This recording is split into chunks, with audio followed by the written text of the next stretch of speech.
Lakini kwanza ni taarifa za habari nami Isabela Mwagodi. Rais wa Tanzania Samia Suluhu Hassan ameapishwa kuwa rais wa taifa hilo kwa muhula wa pili siku kadhaa baada ya kutangazwa kuwa mshindi wa uchaguzi mkuu uliofanyika wiki iliyopita. Samia alijizolea 98% ya kura zilizopigwa. Zaidi na Leila Mohamed. Mimi Samia Suluhu Hassan naapa kwamba nitakuwa mwaminifu kwa Jamhuri ya Muungano wa Tanzania na kuitumikia kwa moyo wangu wote. Samia alikula kiapo mjini Dodoma katika hafla iliyoshuhudiwa na viongozi tofauti wa bara Afrika. Usalama ulikuwa umeimarishwa katika uwanja wa kijeshi baada ya mji wa Dar es Salaam na mji mingine nchini humo kushuhudia vurugu siku ya uchaguzi na hata baada ya uchaguzi. Chama cha upinzani cha Chadema kimepinga matokeo ya uchaguzi huo baada ya kiongozi wao kuzuiliwa kuwania uchaguzi huo. Umoja wa Mataifa unasema watu 10 waliuawa katika machafuko yaliyoshuhudiwa nchini Tanzania, huku chama cha upinzani kikisema idadi ya waliofariki huenda ikawa juu zaidi na kutoa wito kwa uchunguzi wa kina kufanyika. Shirika la uhamiaji la Umoja wa Mataifa limesema maelfu ya watu wameuawa wakijaribu kukimbia mji wa El Fasher nchini Sudan baada ya kikosi cha Rapid Support Forces RSF kuuteka mji huo wiki moja iliyopita. Wanaoshuhudia kilichotokea wanasema kuna watu waliouawa na RSF, huku vijana wengine wanaoshukiwa kuwa wanajeshi wa Sudan walikamatwa na kunyanyaswa. Wanaokimbia mji wa El Fasher wamekuwa wakikumbana na madhila na kushambuliwa, huku wakiwa hawana nguvu kutokana na ukosefu wa maji ya kunywa na njaa. Unaendelea kusikiliza taarifa ya habari kutoka idhaa ya Kiswahili ya BBC. Hali ya wasiwasi imetanda katika anga za Somalia baada ya serikali ya Somalia, eneo lililojitenga na Somalia la Somaliland, kutoa mwafaka tofauti kuhusu usafiri wa ndege na visa na kuacha usafiri katika njia panda. Zaidi na Beldin Waliaula. Mamlaka ya usafiri wa anga ya Somalia imetoa ilani kwa raia wake kutotumia usafiri wa ndege kwenda eneo la Somaliland bila kupata idhini ya kusafiri ya kielektroniki kutoka mjini Mogadishu, na shirika la ndege litakalokiuka ilani hiyo litapigwa marufuku. Ilani hiyo ilitolewa kwa ajili ya shirika la ndege la Fly Dubai, ambayo serikali ya Somalia imekashifu kwa kupuuza uhitaji wa visa ya kielektroniki kwa abiria wake. Eneo la Somaliland nalo limetoa ilani kuwa ndege yote itakayoingia anga zake bila idhini ya mamlaka ya usafiri ya Somaliland itafunguliwa mashtaka. Polisi nchini Uingereza wamemfungulia mashtaka mwanamume mmoja kwa jaribio la mauaji baada ya kujaribu kumdunga mtu kisu ndani ya treni. Mwanamume huyo mwenye umri wa miaka 32 alifikishwa mahakamani mashariki mwa taifa hilo na bado anazuiliwa na polisi. Watu 10 walijeruhiwa katika shambulio hilo, ikiwemo mhudumu wa treni aliyejaribu kuzuia shambulio hilo. Kufuatia tukio hilo, usalama umeimarishwa katika vituo tofauti vya treni nchini Uingereza. Na kiongozi wa Valencia, eneo linalojitawala la Hispania, amejiuzulu. Carlos Mazon ameshtumiwa kwa kushindwa kuwahudumia waathiriwa mafuriko yaliyoshuhudiwa eneo hilo mwezi Oktoba mwaka uliopita, ambapo zaidi ya watu 230 walifariki. Kiongozi huyo anasemekana siku hiyo ya mkasa alikuwa katika mgahawa mmoja akila chakula cha mchana na kususia kuhudhuria vikao vya dharura hadi jioni kabisa vya kukabiliana na janga hilo lililosababisha mamia ya watu kufariki. Juma lililopita familia za waliofariki kutokana na mafuriko hayo walimzomea kiongozi huyo katika ibada ya kumbukumbu ya waliofariki katika mafuriko hayo. Hii ni BBC. Naam, msikilizaji, taarifa ya habari imesomwa kwako na Isabela Mwagodi.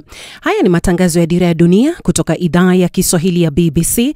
Kumbuka yanakujia kwako kupitia redio wa shirika mbalimbali Afrika Mashariki na Afrika ya Kati. Vile yako kwenye FM na kwenye tovuti yetu ya BBC Swahili. Vile unaweza kuyapokea kupitia ukurasa wetu wa Facebook ambao ni BBC Swahili. Mimi ni Phyllis Mwate, karibu. Rais wa Tanzania Samia Suluhu Hassan amelaumu watu wa nje kwa vurugu zilizotokea wakati wa uchaguzi wa wiki iliyopita. Katika hotuba yake ya kuapishwa alisema kuwa nchi hiyo italindwa kikamilifu. Shirika la Umoja wa Mataifa linasema kwamba watu 10 wamefariki, ingawa upinzani unadai idadi hiyo ni kubwa zaidi. Hata hivyo, Rais Samia ambaye alishinda kwa karibu 98% ya kura amesisitiza kwamba uchaguzi ulikuwa huru na wa haki.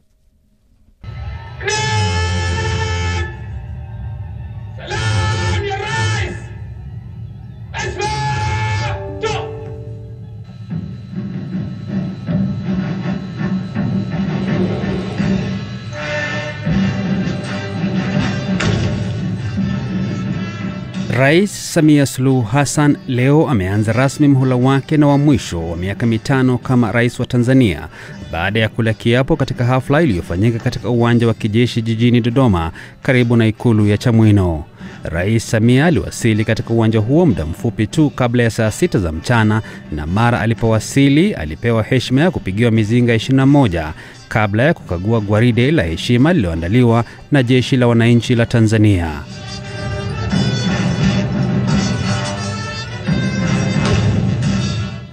Samia alikula kiapo hicho mbele ya Jaji Mkuu na viongozi wengine wa kimataifa waliohudhuria. Mimi Samia Suluhu Hassan naapa kwamba nitakuwa mwaminifu kwa Jamhuri ya Muungano wa Tanzania na kuitumikia kwa moyo wangu wote, na kwamba nitaihifadhi, nitailinda na kuitetea Katiba ya Jamhuri ya Muungano wa Tanzania kwa mujibu wa sheria iliyowekwa. Ewe Mwenyezi Mungu nisaidie. Baada ya kumaliza kiapo chake, zamu ikawa ya makamu wa rais Daktari John Nchimbi. Mimi Emmanuel John Nchimbi naapa kwamba nitaitumikia vema na kwa moyo thabiti Jamhuri ya Muungano wa Tanzania katika kazi yangu ya makamu wa rais. Na kwa wakati huo, hali ya ulinzi uliimarishwa mjini Dodoma na viunga vyake kufuatia maandamano yaliyotokea katika miji kadhaa ikiwemo Dar es Salaam, Mwanza, Mbeya na Arusha. Wananchi wa kawaida kwa mara ya kwanza katika historia ya Tanzania hawakuruhusiwa kuhudhuria sherehe hizo za uapisho. Viongozi wa kidini nao walikiri kuwa raia wa Tanzania wana majeraha na makovu ya uchaguzi mkuu, na hivyo kutoa wito kwa Rais Samia kuongoza mchakato wa maridhiano. Tunawaombea wote waliopoteza maisha yao wakati wa uchaguzi mkuu wa mwaka 2025 wapokee kwako mbinguni. Pia wale wote walioumia au kupoteza mali zao wapone haraka. Mheshimiwa Rais, umepokea jukumu kubwa ya kihistoria. Mheshimiwa Rais, taifa limegawanyika na mioyo ya watu imejeruhiwa kwa namna mbalimbali. Ombi langu kwako kwa niaba ya umma wa Tanzania, uliletee taifa pamoja na kuiponya mioyo hii, hili likiwa kipaumbele chako. Lakini akitoa hotuba yake, Rais Samia Suluhu Hassan alisema kuwa ghasia na machafuko yaliyoshuhudiwa katika maeneo kadhaa sio utamaduni wa taifa hilo. Tumesikitishwa na kuhuzunishwa na matukio ya uvunjifu wa amani, upotevu wa maisha na uharibifu wa mali za umma na mali za watu binafsi kwenye baadhi ya maeneo hapa nchini, hasa kwenye majiji na miji. Kilichotokea hakiendani na taswira na sifa za Kitanzania na sio Utanzania. Haikutushangaza kuona kuwa baadhi ya vijana waliokamatwa kutokana na kadhia hiyo wametoka nje ya Tanzania. Vyombo vyetu vya ulinzi na usalama vinaendelea kufuatilia na kuchunguza kwa undani zaidi kilichotokea.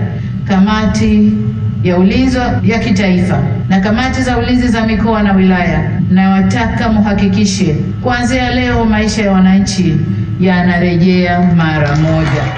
Rais Samia amedokeza kuwa maafisa wa ulinzi tayari wamewakamata raia kadhaa wa kigeni ambao wanatuhumiwa kuhusika, kuchochea, kupanga na kushiriki katika maandamano hayo yaliyotokea.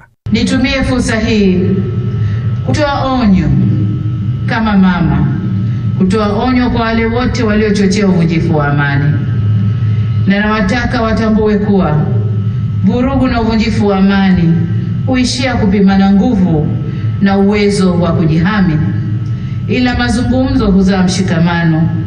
Sasa tuchague lenye manufaa kwetu, kwani usalama wa taifa lolote hulindwa na wote kwa nguvu zote na gharama zozote. Umoja wa Mataifa umesema watu 10 waliuawa na maafisa wa ulinzi wakati wa maandamano hayo, lakini upinzani nchini humo umesema kuwa idadi hiyo huenda ikawa kubwa zaidi na kutoa wito kwa uchunguzi huru kufanyika. Chama kikuu cha upinzani Chadema kimepinga matokeo ya uchaguzi huo. Chama hicho kilizuiliwa kushiriki katika uchaguzi huo baada ya viongozi wake kutosaini nyaraka za maadili, mbali na kudai mageuzi ya kikatiba kabla ya kufanyika kwa uchaguzi. Waangalizi wa Jumuiya ya Maendeleo ya Kusini mwa Afrika SADC leo wametoa ripoti yao ya awali kuhusiana na uchaguzi huo mkuu nchini Tanzania. SADC imesema kuwa uchaguzi huo haukukidhi viwango na masharti ya jumuiya hiyo kutokana na ukosefu wa vyama vikuu vya upinzani na zoezi lenyewe kukumbwa na kile kilichoonekana kuwa udanganyifu. SADC imesema kuwa waangalizi wake walishuhudia makaratasi ya kupigia kura yakisafirishwa kwa malori kana kwamba kura tayari zilikuwa zimepigwa. Lakini Rais Samia amesema licha ya wao kupokea ripoti za awali za waangalizi wa uchaguzi, serikali yake itachukua hatua kadri ya maslahi yake na wala sio kwa maagizo kutoka nje. Tunazishukuru jumuiya zote zilizoleta waangalizi wa uchaguzi. Yameshatoa taarifa za awali na kwa heshima kubwa tumepokea maoni yao. Hata hivyo, kama alivyowahi kusema Rais wa awamu ya 3 hayati Benjamin William Mkapa, na hapa nanukuu kipande tu cha hotuba hiyo kinachosema, na washukuru watazamaji wa kimataifa kuja kushuhudia uchaguzi wetu ulivyofanyika. Walipotusifu tumepokea sifa hizo kwa unyenyekevu mkubwa.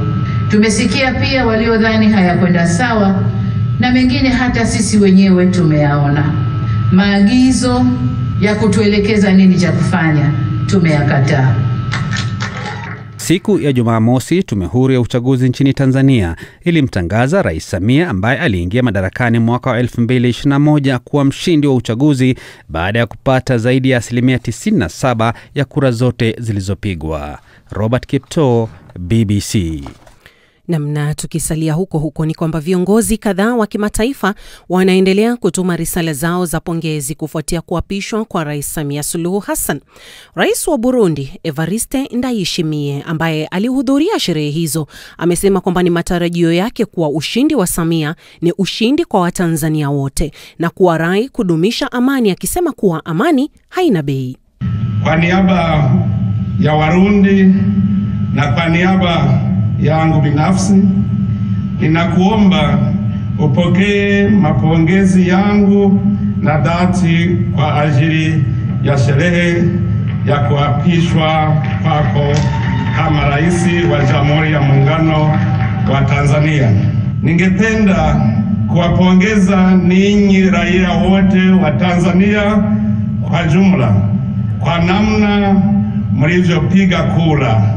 Katika ulimwengu wa leo, mnajua kwa wananchi upigaji kura ni kama mtihani. Mumefaulu mtihani, hongera sana.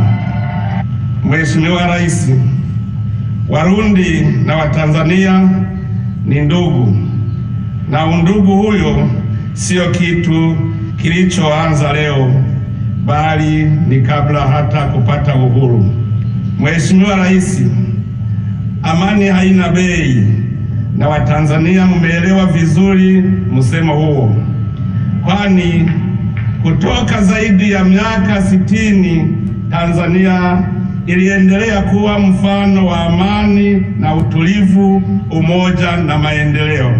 Kwa hiyo katika muhula unaoanza leo na hata baadaye, tunaitakieni Tanzania kuendelea na mfumo huyo, yani nchi ya amani, utulivu, ukarimu, maridhiano na maendeleo. Ningependa pia kuzungumzia umuhimu wa kuzingatia na kulinda usalama wa mipaka ya nchi zetu, tukitumika bega kwa bega. Vile vile ni sharti tuzingatie umuhimu wa kulinda usalama wa raia wetu dhidi ya tisho lolote linaloweza kusababisha vurugu katika kanda letu. Marais wengine waliohudhuria sherehe hizo ni pamoja na rais wa Malawi, Msumbiji na Somalia. Rais wa Zambia Hichilema Hakainde naye amesema kuwa viongozi wa Kiafrika wanapaswa kutumia mazungumzo katika kutatua tofauti zao. Ametoa wito kwa wanasiasa kujiepusha na maandamano ili kuzuia maafa na uharibifu wa mali. Nayo rais wa Kenya William Samoei Ruto ambaye aliwakilishwa na naibu wake Profesa Kithure Kindiki pia amempongeza rais wa Tanzania akisema kuwa Kenya na Tanzania zimekuwa nchi jirani na marafiki wakuu. Rais Ruto amesema ushindi wake ni kutokana na imani wa Tanzania waliompa. Na kama alivyoelekeza Rais wa Jamhuri ya Muungano wa Tanzania Mheshimiwa Dr. Samia Suluhu Hassan wakati wa hotuba yake baada ya kuapishwa leo jijini Dodoma, kuanzia kesho Jumanne tarehe 4 mwezi huu wa Novemba, wananchi wote nchini wanajulishwa kurejea kwenye shughuli zao za kila siku za kiuchumi na kijamii. Aidha, wananchi wanaswa kuendeleza kuzingatia tahadhari na miongozo ya kiusalama kadiri itakavyokuwa inatolewa na vyombo vya ulinzi na usalama katika maeneo yao. Na msikilizaji, tukisalia tu na taarifa hiyo, hivi sasa naungana na mwandishi wetu akiwa Namanga, Ahmed Bahaj, ambapo hali ya wasiwasi imekuwa ikishuhudiwa katika mpaka wa Namanga baada ya Rais Samia Suluhu Hassan kuapishwa hii leo. Vile vile inasemekana kwamba baadhi ya wananchi walihofia kuzungumza na BBC na wanasema kwamba hawakufurahishwa na hatua hiyo, huku wengine wakihisi ni bora tu wakubali na maisha yaendelee. Bahaj, iwapo unanisikia kwa sasa, hujambo? Habari ya leo, na tueleze tu kwa maelezo mafupi hali imekuwaje eneo la Namanga. Nashukuru sana wenzangu Phyllis. Na wakati mwendo wa saa 4 alipokuwa Samia Suluhu Hassan akiapishwa katika ile hafla iliyofanyika kule Dodoma katika maeneo ya kambi ya jeshi, wananchi huku wa Tanzania walifuatilia kwa makini kupitia kwa runinga, wengine wakiangalia kwa simu zao za mkononi na wengine wakisikiliza kwa redio. Na kutoka pale kulikuwa na vikundi kidogo vya watu hapa na pale, hali ile ya wazungu wanasema uncertainty, wasiwasi kidogo. Lakini kwa baadhi wale ambao tulizungumza nao ambao walisema hatutaki kunukuliwa kutoa sauti zetu wala picha yetu kuhofia usalama wetu, walikuwa wametuambia watu karibu 4-5 ya kwamba hakuna ushindi wa mtu mmoja kama hizo. Wengine wakisema kwamba wametengwa, wamekandamizwa kwa sababu walikuwa wameshasema tangu awali kwamba uchaguzi huu haukuwa na uhalali na usawa, ni ukiukwaji wa sheria, hasa baada ya kuwa hawana haki, hawakuwa na imani na mfumo ule wa tume ya uchaguzi. Kwa hivyo wamesema ameshaapishwa. Wengine japo shingo pando wakasema ni bora maisha yaendelee kwa sababu wamekwama pia sana shughuli nyingi za kibiashara na za kiuchumi.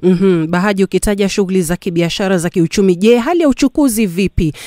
Gari zile za kubeba watu, mizigo, je, zinaruhusiwa kuingia na kutoka? Hapo ndio katika sekta hiyo uchukuzi ndio wamepata pigo kubwa siku hizi 6, kwa sababu unaona hapa katika mpaka wa Namanga zaidi ya malori 300 kuingia na kutoka. Lakini kuanzia siku ya Alhamisi, siku hizi 6, imekuwa vigumu malori kuingia na kutoka. Kwa nini? Yale malori ambayo yanataka kuingia Tanzania ama kutoka hayawezi kwa sababu umeminywa mtandao, ulikuwa umeminywa mtandao Tanzania.